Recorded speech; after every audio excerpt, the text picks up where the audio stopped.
Hi everyone, welcome to my channel. Rupa వంటలకు స్వాగతం. బెండకాయ వేపుడు చూసారా, బెండకాయలు మగ్గిపోయినాయండి. సో ఇందులోకి రసం, ధనియాల రసం.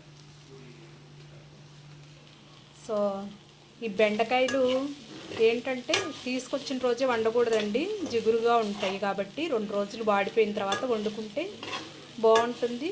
జిగురుగా కూడా ఉండవు. చూడండి, ఇలాగ వేగిపోతాయి. సో నేను ఇందులోకి ఉల్లిపాయ అనేది వేయలేదండి. ఎందుకు వేయలేదో చెప్తాను.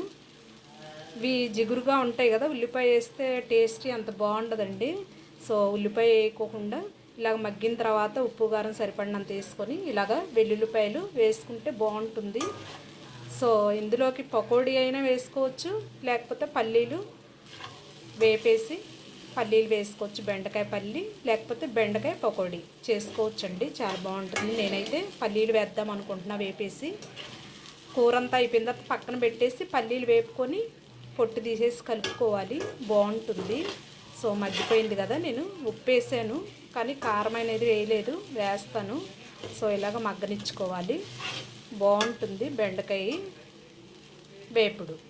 ఇందులోకి ధనియాలు రసం పెట్టాను, ధనియాలు జీలకర్ర రసం. సో ఇలాగనేది బెండకాయ కర్రీ ప్రిపేర్ చేసుకోవచ్చండి. ఈసారి నేను బెండకాయలు తీసుకొచ్చినప్పుడు 2 రోజులు, ఫస్ట్ రోజు వాడిపోయిన తర్వాత కూడా చూపిస్తాను. అంటే